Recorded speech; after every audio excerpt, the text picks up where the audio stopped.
একজন পুরুষের আয় ও সম্পদের উপর সবচেয়ে বেশি হক কার থাকে, আসুন জেনে নেই। এক হুজুরের কাছে এক ব্যক্তি গেল এবং একটি প্রশ্ন করল। হুজুর খুব সুন্দর করে উদাহরণ দিয়ে উত্তর দিলেন। হুজুর বললেন, যদি একটা পুরুষের কাছে তার পরিবারের কাউকে খাওয়ানোর মতো মাত্র এক বেলার খাবার থাকে, আর সেই সময় তার ঘরে তার মাও ক্ষুধার্ত, তার বাবাও ক্ষুধার্ত, তার বোনও ক্ষুধার্ত, তার ভাইও ক্ষুধার্ত, তার মেয়েও ক্ষুধার্ত, তার ছেলে ক্ষুধার্ত এবং তার স্ত্রীও ক্ষুধার্ত, তখন ওই এক বেলার খাবারটা শুধুমাত্র তার স্ত্রীকে দেওয়া তার জন্য ওয়াজিব হবে, কারণ ওই খাবারের ওপর বাকি সবার চেয়ে স্ত্রীর হক বেশি। অর্থাৎ স্ত্রীর উপর খরচ করা স্বামীর জন্য সৎকাও, ইবাদতও, আবার দায়িত্ব।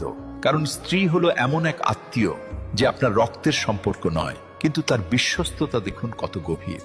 মা, বাবা, ভাই বোন আপনার নিজের রক্ত, কিন্তু স্ত্রী হলো এমন এক সম্পর্ক যা আপনার ভাগ্যে বা নসিবের মাধ্যমে আপনি পান। আর তারপর সে আপনার সব ক্লান্তি, সব ব্যথা এবং সব দুশ্চিন্তা ভাগ করে নেয়। তার মনে আপনার জন্য দোয়াও থাকে, আবার আপনার জন্য তার ত্যাগও থাকে।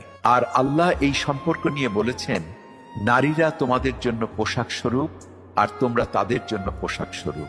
অর্থাৎ স্বামী ও স্ত্রী একে অপরের সাহারা, ইজ্জত এবং পর্দা।